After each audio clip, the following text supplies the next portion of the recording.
WPPJ, Pittsburgh. Check out sports bikes, classic bikes, unicycles, and even Pee Wee Herman's bike, plus hands-on activities about what makes bicycles go. It's all at Bikes, Science on Two Wheels at Carnegie Science Center in Pittsburgh. See over 60 bikes of every shape and size. And on Saturdays, there's special programming like BMX shows, unicycle demonstrations, and bike building. Bikes, Science on Two Wheels, presented by Dollar Bank. Visit CarnegieScienceCenter.com for more details. Need to get caught up with pro sports? We got all that and then some great debates and updated info on NHL, NFL, MLB, and so much more on PM Sports.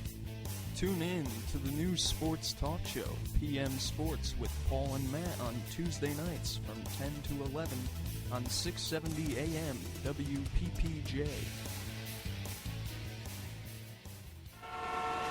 Getting lost in the fast pace of the city? Come slow things down a bit with me, Jenny Bloodworth, on the Porch Swing. Every Wednesday afternoon from 3 to 4, we'll swing life away to folk and bluegrass. It'll be like chicken soup for the old soul. So relax, kick off your shoes and swing a while on the Porch Swing. Wednesdays from 3 to 4, only on 670 AM WPPJ. Have you picked up your copy of The Globe this week? The Globe is Point Park University's student-driven newspaper, giving you the inside scoop on all the university's news. Their writers and editors are a point of Point Park's community and know what's going around campus. They work hard every week to bring you all the information you need to know about your school. Check out the newsstands around campus every Wednesday for the latest issue of The Globe, covering the world of Point Park University news since 1967. Attention Point Park University! WPPJ's 33rd Annual Rockathon is coming Tuesday, November 5th through the 8th, spanning 67 hours, all to raise money for the Early Learning Institute. Come check out the last DJ stand-in competition and participate in various raffles and games. Follow WPPJ on Twitter and use the hashtag Rockathon to find out more information. Again, that's the 33rd Annual Rockathon, starting November 5th at 5 p.m. Brought to you by WPPJ 670 AM. Time for news and weather on 670 AM WPPJ Radio. Security forces in Libya are on the hunt for heavily armored men who seized a truck carrying 53 million Libyan dinars and another 12 million dinars in euros and US dollars Monday evening.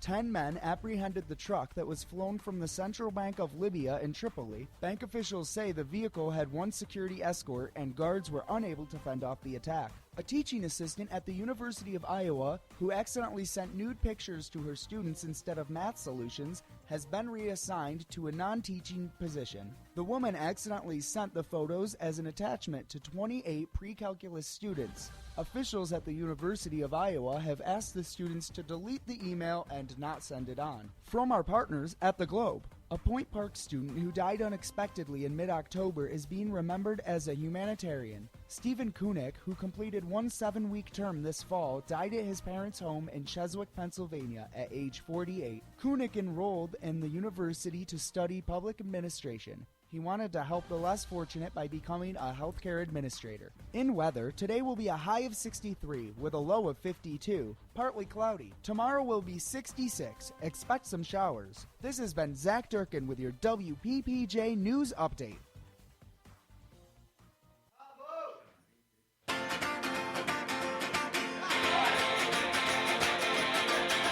Jimmy's a patchwork player, he plays in old ties.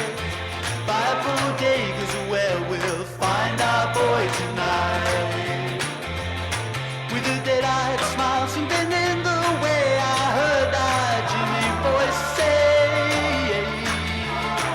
Let's begin, let's go find the cooler kid down Broadway. Kiko's a dragon at Japanese guys. Oh, I've been waiting all my life, I can't wait anymore.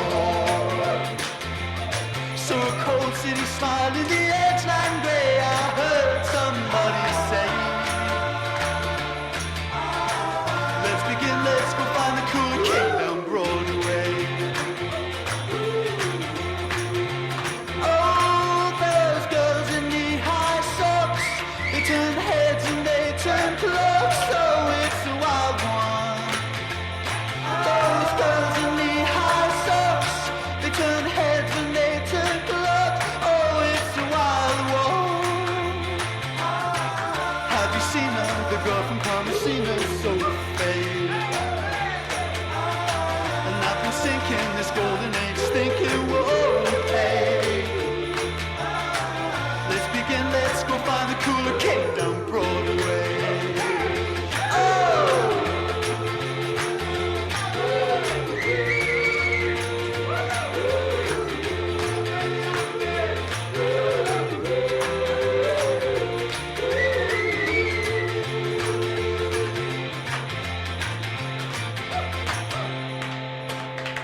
Yes, it is Halloween today. Happy Halloween, everyone.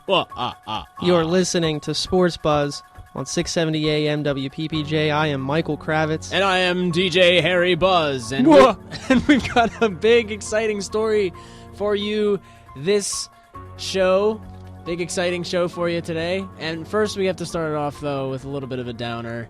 Yeah. The Steelers lost again. Yep, they're now 2-5 and in jeopardy of the season being lost. Yeah. They lose to the Oakland Raiders, where they have not had much success at all there since, 1995? Yeah, I think that's what you said. I think they haven't won a game in Oakland since around that time. I think it was 1995, yes. And, they had a bit of a bad start in that game, and you can take us through that one. Terrell Pryor.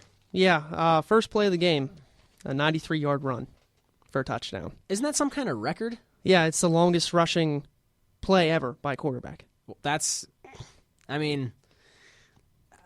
what can you tell us about that play? Was that just like a lucky play, lucky break? Did he just have an opening and just take it, or was that an error on the Steelers' part? That's a terrible start to a game. Yeah, it's definitely an error on their part. And it seems to me that the Steelers are always letting some kind of record overtake them. They're always allowing some kind of crazy record to happen. That's just a coincidence, I think.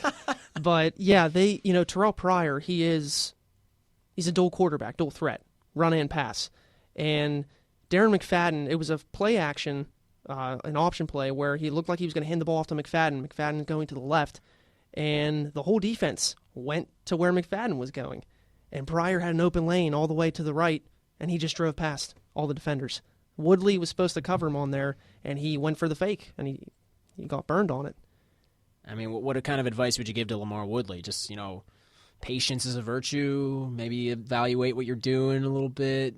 Yeah, don't get faked out. Yeah, I know it's easier said than done. Sure, and that's where good quarterbacks excel, who are good at faking. Yeah, but you spend all this week watching film on Pryor, and this play's coming, but there was a little glitch in what they were doing, and they thought, it's going to be a handoff. You should always have someone back there. Sure. And no one was there. Clark wasn't there. Paul Lamala got blocked, and Pryor just took it all the way for a score. And I will say, though, that they had a lot of time to come back. It's just one play. Sure, yeah. But when you score on that type of play, that could really... That's demoralizing. Yeah, it is. Yeah, absolutely. And so they start out going down early 7-0, and then the next drive, 3 and out for the Steelers. Yeah. And then Oakland gets another touchdown.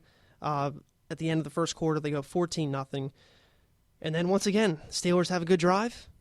Sean Sweezum. And they can't get the ball into the end zone. And what happened with Sean Sweezum this time? Yeah, well, he made his first field goal. Okay. So that was 15 in a row. But the next couple scoring opportunities that they had missed both field goals. 32-yarder and a 34-yarder. That's embarrassing. Yeah, those are makeable field goals, and he pushed them wide right. And what can you say about Sean Sweezum, who's been so reliable? And we have praised Sean Sweezum. Yeah, we have no problem with Sean Sweezum. Keep making those field goals. You're what? You're 15 for 17. Not a big deal. But we have also said that we cannot keep continuing to rely on him the way we have been, and I think it showed in this game. Yeah, and I don't want to say that, this is a good thing that this happened to the Steelers, but it is eye-opening because a kicker's not going to go perfect the entire year. No. And I know these are field goals he should have made, but the offense has to come through. And when they were in the red zone, they died out. The drives just stalled out. So they have to be more efficient in the red zone. I mean, you can't preach that. You can't. You have to do it. Yeah, you have to do it. How many red zone conversions have the Steelers made this year? How many? I think 7 out of 19. 7 touchdowns out of 19 tries. That's abysmal. Yeah, that's bad. And what can you say about these guys dropping the ball? These guys need to catch the ball. Yeah, there were a lot of opportunities where the Steelers, they could have got back into this game. They were down 21-3 at halftime. That's a surmount. That is a. It seems seemingly inconceivable, but like you said, they had opportunity to bridge that gap. Yeah, and Antonio Brown late in the game dropped some passes. One was intercepted. They took the ball right away from him. Heath Miller, who's normally reliable. He's Roethlisberger's security blanket. He drops some passes. It's just comes to the point where Antonio Brown's the number one receiver. Yeah. And he has to start acting and playing like a number one receiver. And I do think, though, this game, even though you keep saying, okay, this is going to be a learning lesson for the team, he did apologize after they lost this game. Who, Antonio Brown? To Ben Roethlisberger, saying there were plays I should have made. So at least you're manning up for what you thought you could have done better. And it also begs the question: how many learning experiences are we going to have to go through before we learn something? Right. And I have to ask.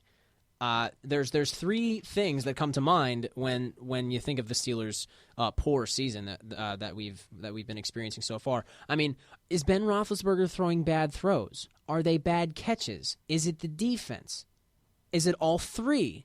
And if not, which are the Steelers most accountable for? I mean, these have been winnable games. Yes, they have. That we've been losing, and if so, what's the quickest fix? If we're going to do something in New England, and I mean, the statistics do not lie. We have never beaten Tom Brady in New England. It's going to be a tough game. Mm-hmm. We're going to have to contain that man and his bad hair and his bad outfits and his wonderful ability to be a quarterback. We're going to have to contain that guy. So we got to get a win in New England. What's the quickest fix? What do the Steelers go to immediately? I mean, if you're going to go back to basics, what is it? Nothing. Well, let's condense that all down. Give up. Let's condense, okay? Because we can spend a whole 4 hours talking about all their problems, but we'll try and condense it because of our show limit. So sure. Okay, so starting with, you were saying how Ben throwing the balls. Okay. He's overthrowing receivers. The problem is the offensive line. Okay. Because he has to throw the ball quick, so that's why they're doing all these screens, and they're not going anywhere because teams are going to realize 50% of their offensive playbook is screens.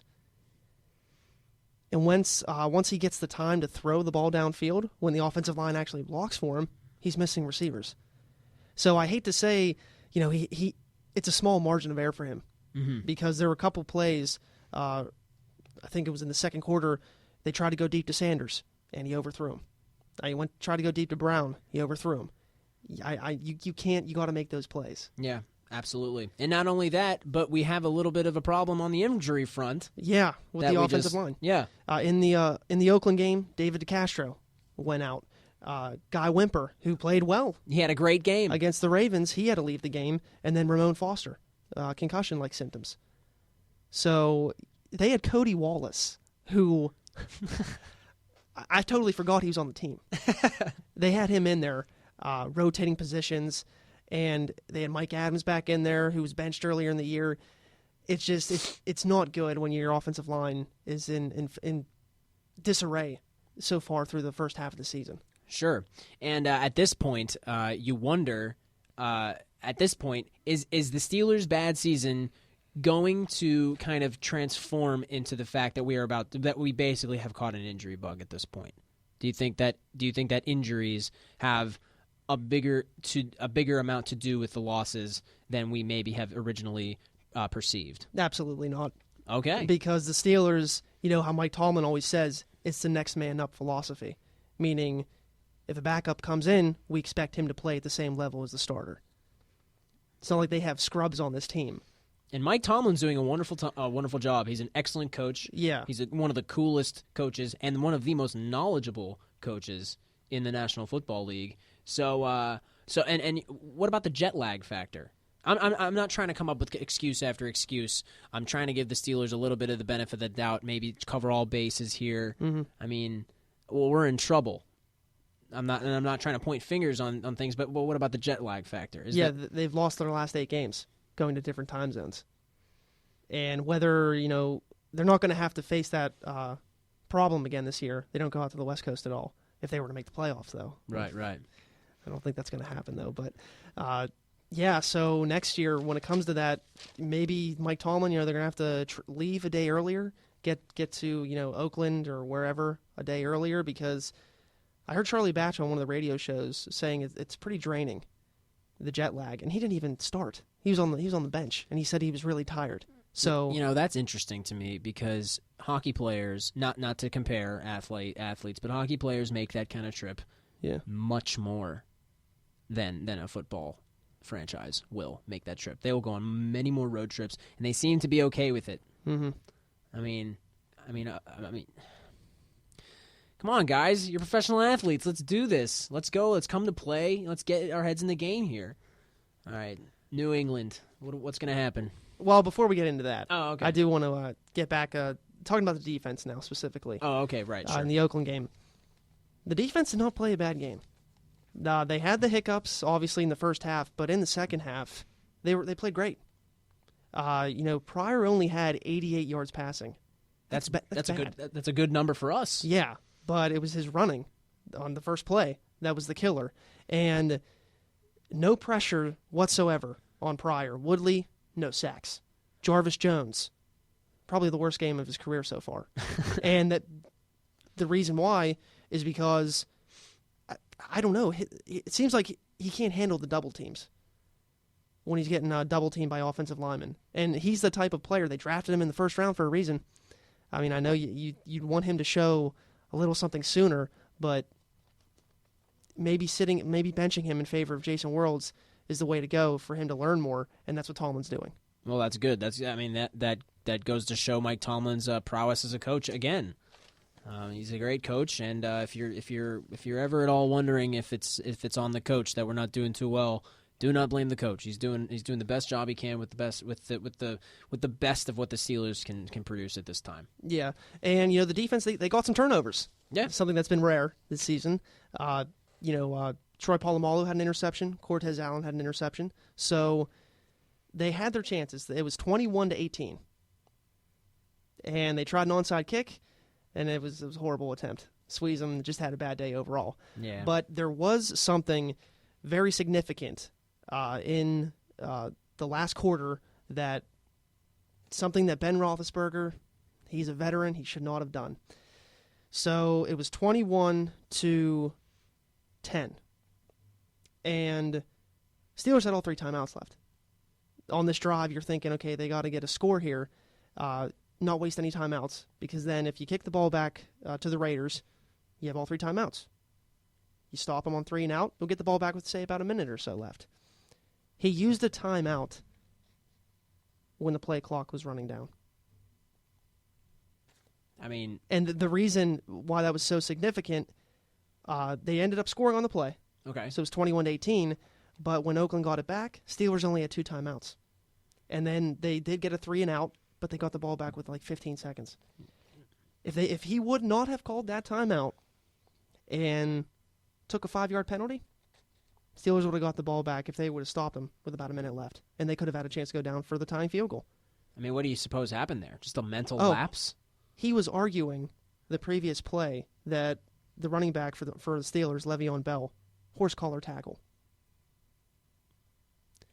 He is a veteran. He should not be complaining to the officials in that situation. He shouldn't be complaining to the officials at all. I mean, the official's going to make the ruling. The official's not going to change his mind because the quarterback doesn't like the call. Right. That's bad news. It is. That's bad news. All right, well, we're about to go to a break. We're gonna get into more about Steelers. Yeah, we're gonna get into more of them. They need to be laid into by us, I think. And we're gonna get into a little bit of the New England game when we come back, and as well as Mike's primetime performers. And, and we're gonna get into the Penguins after that. And stay tuned with us. Sports Buzz. Need to get caught up with pro sports? We got all that and then some great debates and updated info on NHL, NFL, MLB, and so much more on PM Sports. Tune in to the new sports talk show, PM Sports, with Paul and Matt on Tuesday nights from 10 to 11 on 670 AM WPPJ. Getting lost in the fast pace of the city? Come slow things down a bit with me, Jenny Bloodworth, on the porch swing. Every Wednesday afternoon from 3 to 4, we'll swing life away to folk and bluegrass. It'll be like chicken soup for the old soul. So relax, kick off your shoes and swing a while on the porch swing. Wednesdays from 3 to 4, only on 670 AM WPPJ. Hey, Point Park students, have you ever thought to yourself, I eat here at the cafe in RDF so much that I should be rewarded for it? If so, Point Park Dining Services has you covered. All you have to do is like Point Park Dining Services on Facebook, check into the cafe or RDF, and state your favorite menu items. Then, you'll be automatically entered into a weekly drawing for prizes such as Bison Bucks, dining passes, and more. This is your chance to be rewarded for your appetite and your opinion. Attention Point Park University!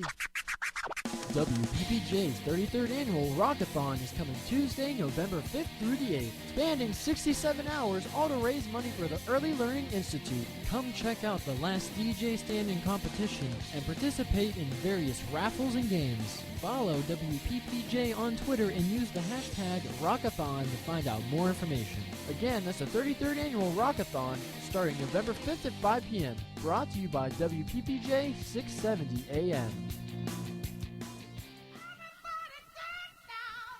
Hey, Point Park University. You can't sit with us! Oh my gosh, Justin, that's rude. Oh, I'm sorry. They can sit with us. When, my dear? On Thursdays, 3 to 4. Oh, child. Butter and pears on 670 AM WPPJ with Justin and Kelsey. So, Kelsey, do you want to get naked? Oh, I love getting naked. Ooh, great. Let's go to the calf. Oh, let's go. Love it. This weekend. Do you like Indian alternative music? Who am I kidding? Of course you do. Then I have exactly the show for you.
chest and take what I can't get.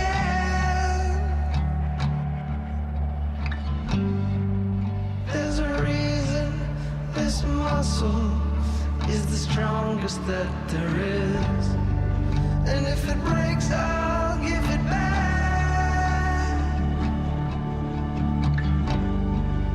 If it breaks I'll give it back. Oh, if it breaks I'll give it back.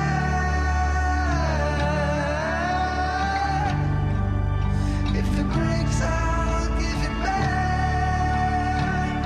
Ooh. If it breaks I'll give it back.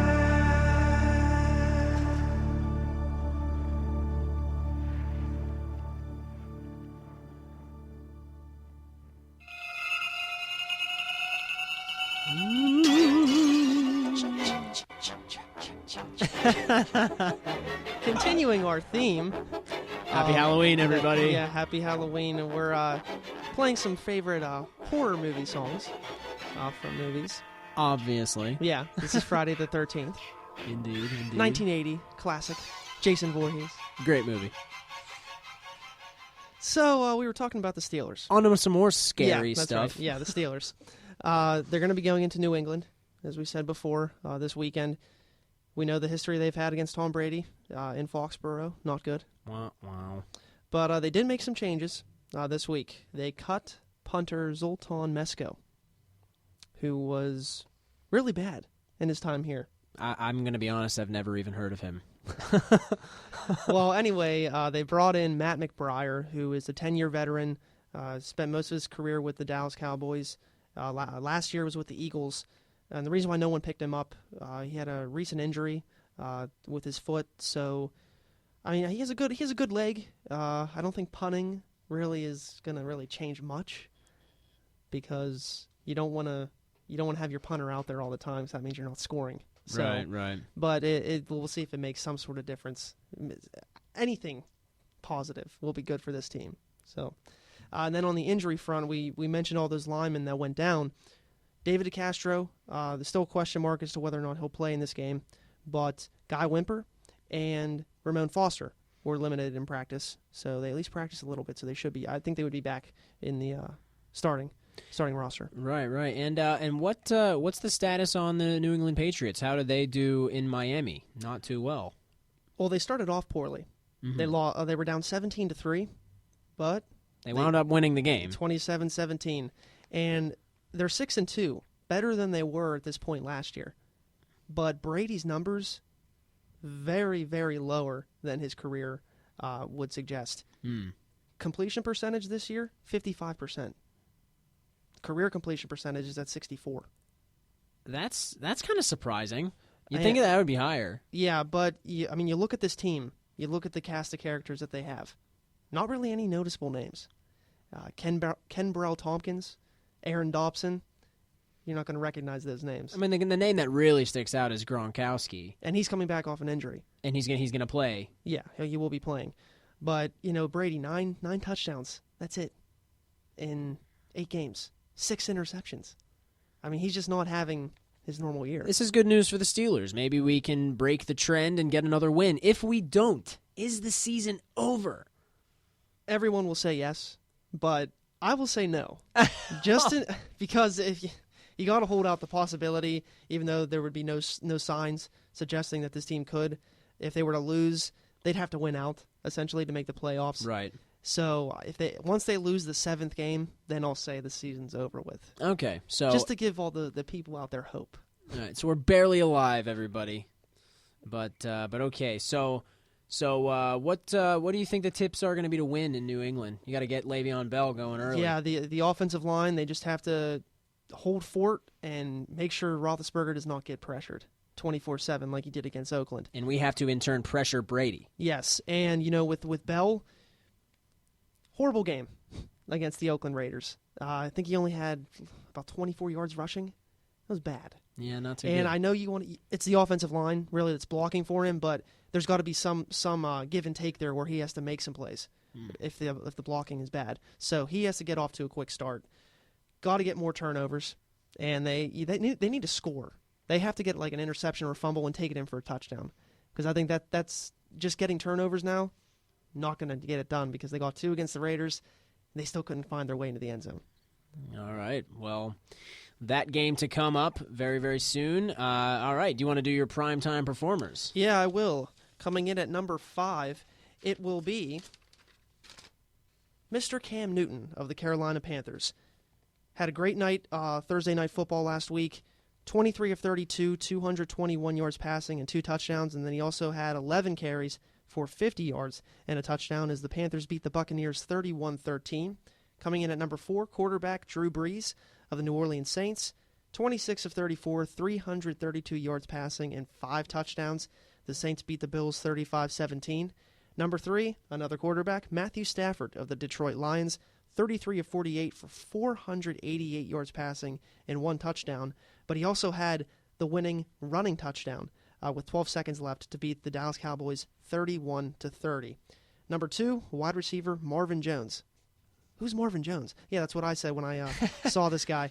Wide receiver for the Bengals, 8 receptions, 122 yards, 4 touchdowns. Wow. The Bengals crushed the New York Jets 49-9. That holy cow. Yeah, but that wasn't even the most impressive performance. Number 1, Calvin Johnson, Megatron himself, wide receiver for the Detroit Lions, 14 receptions, 329 yards receiving, and 1 touchdown. Wow. That is the second highest in NFL history. That's amazing. 8 yards shy of breaking Flipper Anderson's record with the Rams. And yeah, the Lions won that game in dramatic fashion, too. That's sweet. So that is the prime time performers of Week 8 in the NFL. All right. So we're going to shift gears a little bit. Good luck to the Steelers in New England, but we are going to shift gears a little bit to the NHL. And it has been an exciting week in the National Hockey League. A gigundo trade went down in which Thomas Vanek of the Buffalo Sabres was acquired by the New York Islanders in exchange for Matt Molson and a first and second round draft pick. That's enormous. Yes, it is. Oh, and just before we get into this, I do want to say that, please, everyone out there, listeners, please check sportsbuzz17.tumblr.com. Yeah, check it out. And sportsbuzz17.blogspot.com, because that is the blog that is affiliated with this show, and I made some good points about this trade. So whatever we don't talk about, you can find it there. Yeah, check it out. So, okay, so who do we think won this trade? Right now, definitely the Islanders. Definitely the Islanders. I thought that the trade was I struggle to see where the mentality... I mean, the mentality is to get the draft picks, but you traded away your top scorer, and you're not doing well. I mean, Matt Molson, he scored 2 goals in his debut again in Buffalo. That's great. That's great. Did they win that game? No, they still lost. Now, I don't know what Thomas Vanek would have done if he had been lacing up the skates in a Buffalo uniform for that game. Mm-hmm. But hopefully, in the long run, the Buffalo Sabres will benefit from this trade and be able to come back a little bit and get some good draft picks and solidify their lineup for at least a couple of years. Because, to be honest with you, I think Ryan Miller's next. Yeah, he has to be. And then the other veterans on that team. I mean, Pominville gone this year. Yeah, went to Minnesota, and players are. And Ryan Miller is an excellent goaltender. Mm-hmm. He's with a good team in front of him. He's nigh unstoppable. Mm-hmm. That has not been the case, and Ryan Miller has suffered from that. So I mean, we can get into all day who do we think that Ryan Miller will go to. I think that he's going to go. Potentially, I think that a transaction could happen between the Colorado Avalanche and the Buffalo Sabres for Ryan Miller, because in a very odd bit of news, Semyon Varlamov is behind bars right now. Yeah, that came up last night. I was like, wait a minute, what? Yeah, he has been arrested under domestic violence charges and will probably serve 4 to 6 years in prison. Yeah. That's not good for the Colorado Avalanche. I personally think they're done. I wouldn't say that. I know you wouldn't call them out, but I think that is a pretty big thing that's going to put a team into a little bit of disarray. Patrick Waugh has been doing an excellent job with that goaltending. Jean-Sébastien Giguère definitely can fill the spot at number 1, but I don't know how many games they're going to be winning in the next 2 weeks. I mean, hopefully they can keep producing, but what a shot to your team to lose your goaltender to something like that. Yeah, and I mean, it doesn't happen often in the National Hockey League. No, it doesn't. That's why I was so surprised. But I mean, I did think that the team, they're 10-1 now. Yeah, I mean, they're off to a great start. I did think that the goaltending would fall back eventually. It's just a matter, though, will their defense be able to keep up through the rest of the year? Yeah, and we didn't think that the goaltending was going to fall back like this. Yeah, yeah. So I mean, I don't know. I mean, I feel bad for Colorado, but at the same time, Varlamov, what are you doing? I don't even want to get more into details that. Once we find them out. Next week we'll be sure to let everyone know. We'll let everyone know what happens with that. So let's get into the home team. The Penguins at the Islanders. I predicted this would be a tough weekend for them. They didn't get the win. It was a horrible game. Yeah, I mean, just the way they fell apart at the end. They were outscored 3-1 in the last 7:14 of the third period. Third period goals against has been the story for that weekend against the Islanders in Toronto. Yeah. They definitely, I mean, it seemed like it would be just any other game. I mean, the Islanders play us hard. They come to play every single time. We don't ever catch them sleeping. Mm-hmm. And they seem to catch us sleeping a lot. And it begs the question, you asked me, are the Penguins getting a little cocky? Or are the Islanders good? Are we underestimating the Islanders? I mean, what do you think about that? Well, yeah, I was saying that the Penguins, they lost the game. The Islanders didn't win it. The Penguins lost it. They just get lazy on defense sometimes. I mean, I know you don't want to have your players, be uber aggressive when you have a 2-goal lead. Mm-hmm. But at the same time, you knew this Islanders team wanted to come in here and get a win because let's face it, we're the team to beat. Yeah, the Penguins are the team to beat in the Eastern Conference, and I know you want to have a more defensive oriented philosophy for the team because that's what was missing from them last year. But at the same time, you just can't play back, let passes get through the zone, and you got Zatkov in there.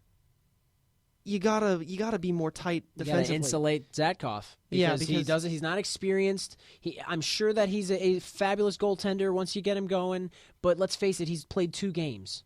Yeah, and you gotta be there for Jeff Zatkov. And the defense was bad in both games.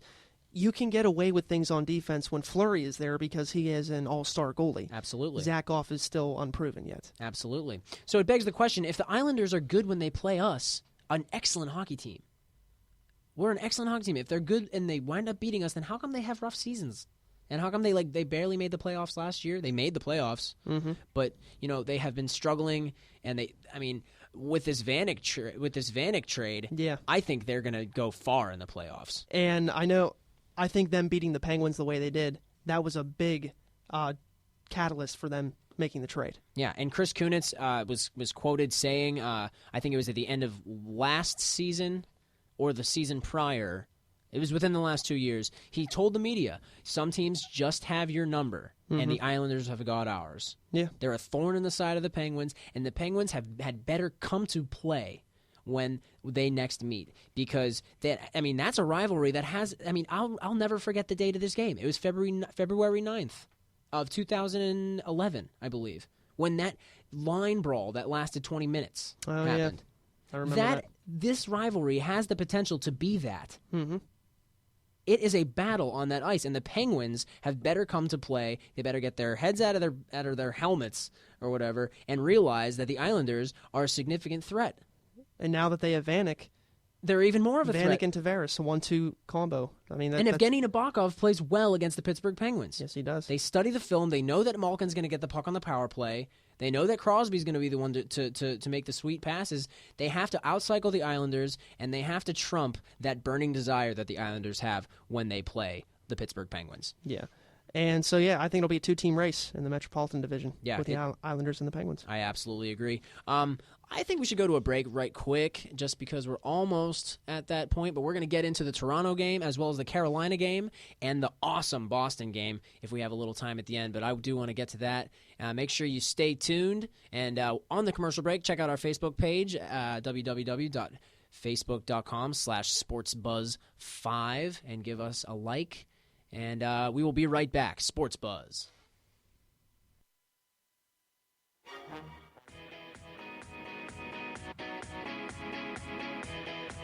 Hey, I'm Tool. And I'm Reed. And we're the hosts of Word Salad. Listen in Fridays, 6 to 8 p.m. We'll fulfill all your radio needs. We have music. We have news. And much, much more. Don't forget to tune in. And stay sexy. Check out sports bikes, classic bikes, unicycles, and even Pee Wee Herman's bike, plus hands-on activities about what makes bicycles go. It's all at Bikes, Science on Two Wheels, at Carnegie Science Center in Pittsburgh. See over 60 bikes of every shape and size. And on Saturdays, there's special programming like BMX shows, unicycle demonstrations, and bike building. Bikes, Science on Two Wheels, presented by Dollar Bank. Visit CarnegieScienceCenter.com for more details. BRB, LOL, LMAO. Unless you live under a rock, you've typed one of these responses and even worse, sent one while driving. Although this is illegal, it hasn't stopped us and won't until either we pay the price or someone we know does. Texting and driving can be considered more dangerous than drunk driving. 3,333 lives were lost in 2011 as a result of texting and driving. This number is quickly rising. Turn off the phone. Put it away. If it's an emergency, pull over. No life is ever worth a text. Have you picked up your copy of the Globe this week? The Globe is Point Park University's student-driven newspaper, giving you the inside scoop on all the university's news. Their writers and editors are a point of Point Park's community and know what's going around campus. They work hard every week to bring you all the information you need to know about your school. Check out the newsstands around campus every Wednesday for the latest issue of the Globe, covering the world of Point Park University news since 1967. Attention Point Park University!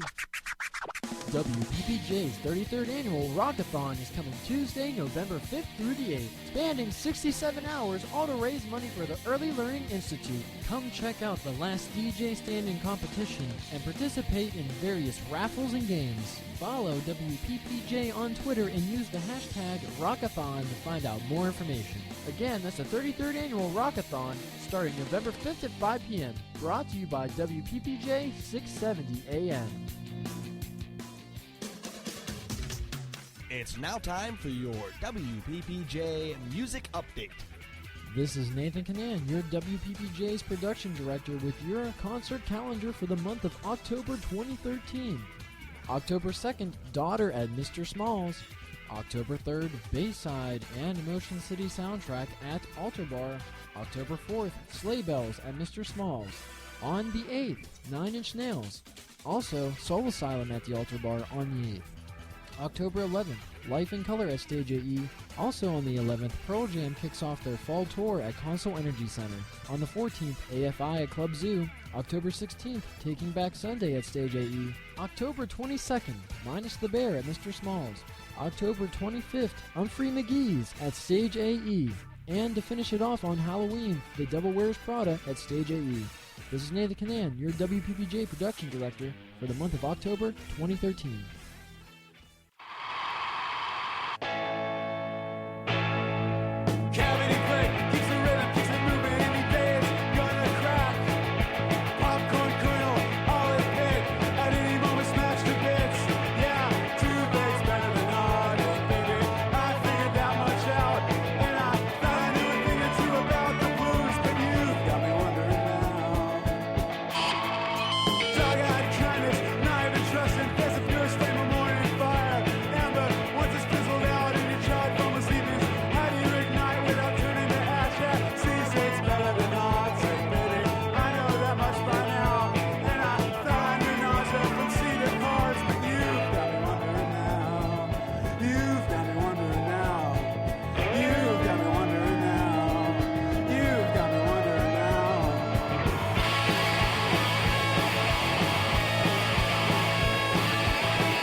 What's this music from? I think it's from Saw. Yes, it is. Saw is an awesome movie. Do not judge a book by its cover with that movie. That movie's awesome. Watch the first one. It's not even that gruesome. It's a mind bender of a thriller. Yeah. It's mad good. But anyway, welcome back to Sports Buzz. Happy Halloween, everybody. And coming off a scary game for the Steelers and two scary games for the Penguins, we're going to get right back into it. Toronto. What was the story with that one? Another hot goalie? I mean, we go up against Nabokov and James Reimer, who's not even their number one. Jean-Sebastien Giguère, who shut us out 1-0. The Pens seem to be going up against a hot goalie often. At what point does that stop being an excuse? It has to happen right away. I mean, I think the Penguins have a little bit of a problem on offense in the sense that they have too many forwards that don't know how to score. I mean, relegated to what, the bottom two lines? I mean, I question the ability of Chuck Kobasu. We are all. I question the ability of Derek Engelland, even though I do like to see him in a kind of Matt Cook role. Yeah. That's really good. I think it's good for our team to have that role player back. I mean, the loss of Matt Cook was, a decent loss. Good for him. He's making $2 million a year playing in Minnesota. Mm-hmm. But it was easily, Derek Engelland has the ability to play forward, so it's easily rectified there. But when you have the problem with, Joe Vitale, who is a role player, he's a fast skater, but he doesn't necessarily score goals. Dustin Jeffrey, who's kind of the same thing. You have a lot of skaters out there who get the puck to the net, but where's Evgeny Malkin?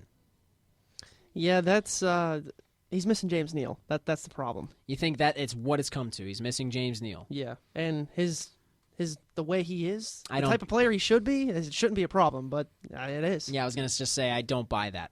I don't buy it. I think he's Evgeny Malkin, and I'm going to be hard on him till the day he is not a Penguin anymore, and I'll probably even be harder on him after that. Yeah. I'm not saying he's not going to be a Penguin anymore. I'm just saying that you are Evgeny Malkin.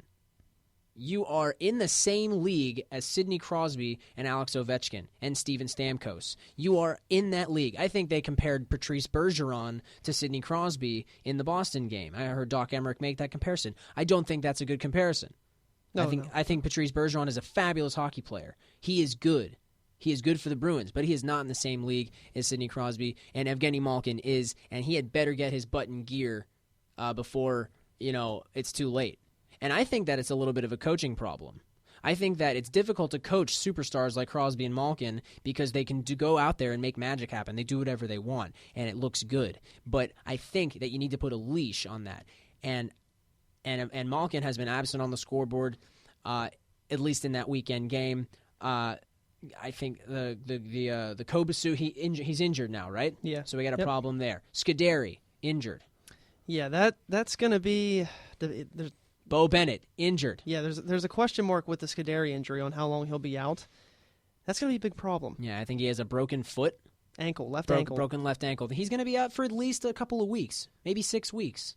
I'd say longer than that. Really? He had surgery on it, so Okay, he might. I was thinking 2 months at minimum. Okay.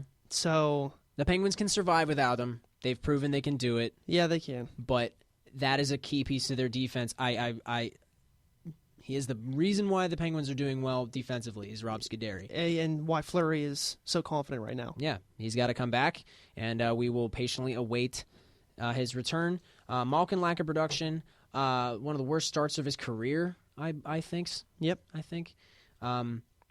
Dustin Jeffrey, are his days over as a Penguin? I know he played in the Boston game, and we're going to get to the Boston game, but I kind of find it difficult to not talk about him in that game, but he played good. He played well in that game. He didn't show well. up on the score sheet, but he played. He did good. all the little things right.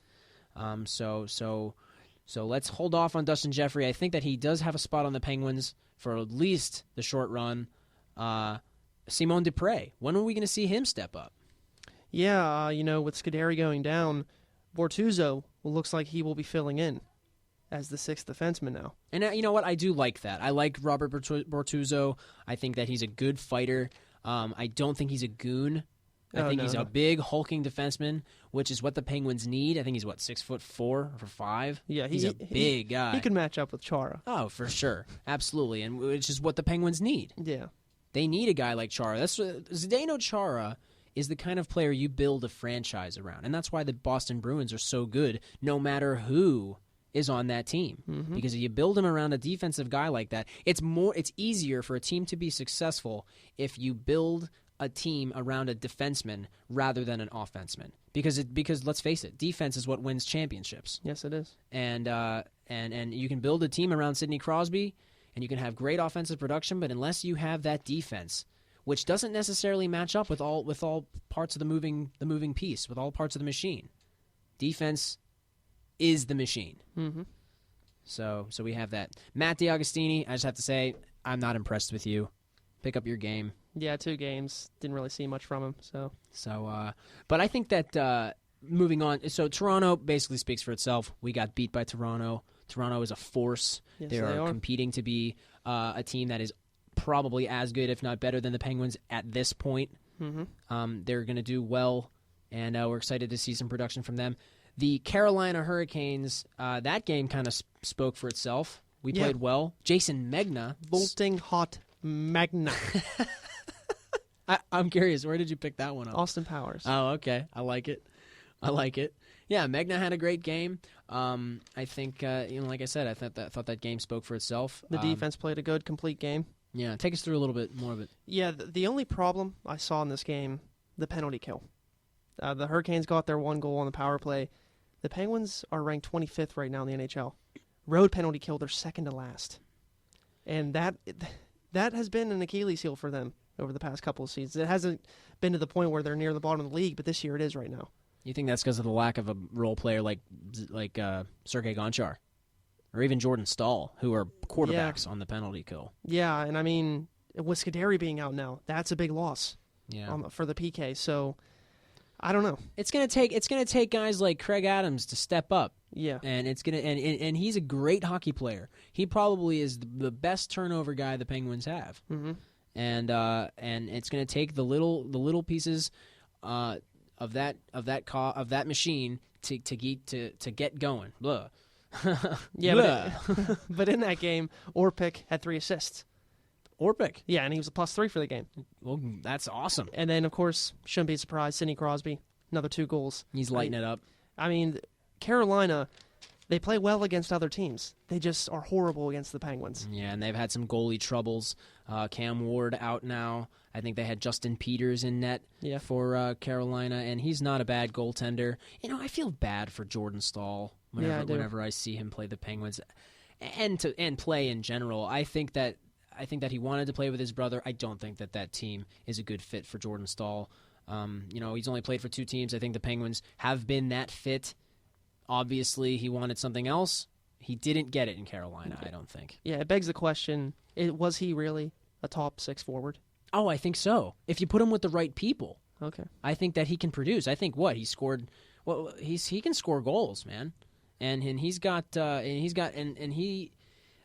was the quarterback on the penalty kill along with Sergei Gonchar, and it's just who you pair him with, and that's why I think that our team was a good fit for Jordan Staal, but the Carolina team going through a transition right now, a big one.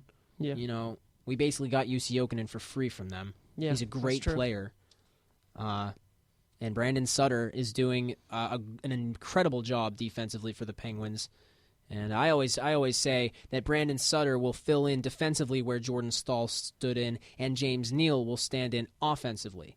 So we fixed our divot when Jordan Staal left. True. And Jordan Staal, I just don't think that the team is a good fit for him. It begs the question, where could he fit in? You mentioned that we might see him later in his career back in the Penguins. I think that's going to happen. That would be cool.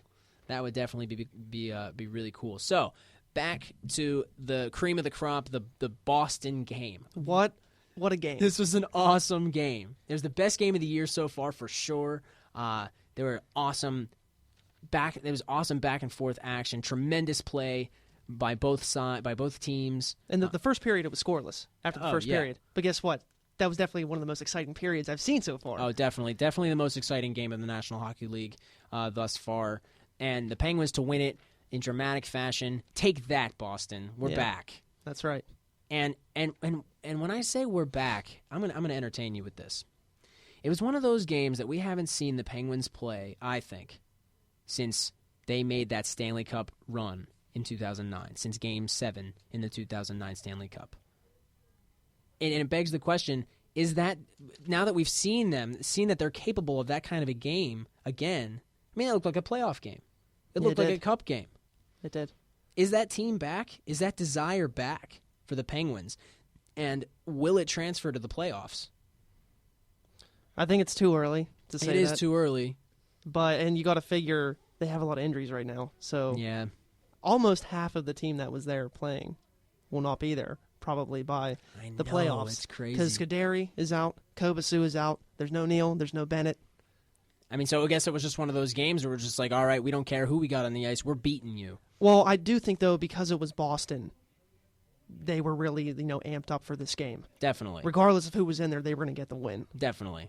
And that's really awesome. And players that stood out in that game, obviously, Brandon Sutter probably scored the most dramatic goal of his tenure in the at the Penguins. Yeah, and I mean, he needed one. I mean, no goals up to this point. I mean, not known for a goal scorer, but at the same time, Yeah. he bucketed one when it came Yeah. up big.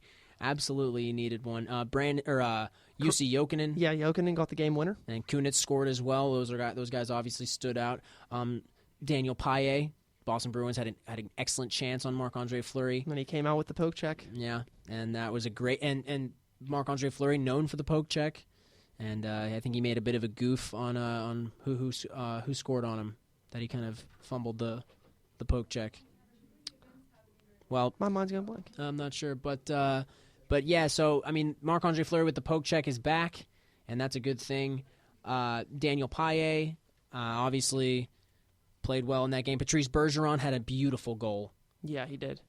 Beautiful tip. I don't know how he got that puck to be tipped behind his body like he did. Mm-hmm. It was beautiful. And Pascal Dupuis probably played the best game of his career, or not his career, this season. Yeah, and of course he did some good dentist work too on the side. Oh yeah, on the bench. If you don't know, I'll try and put that link to that video on our Facebook wall, because that's pretty entertaining. I think a guy on Buffalo did that too. I think it was John Scott. I don't know, but anyway.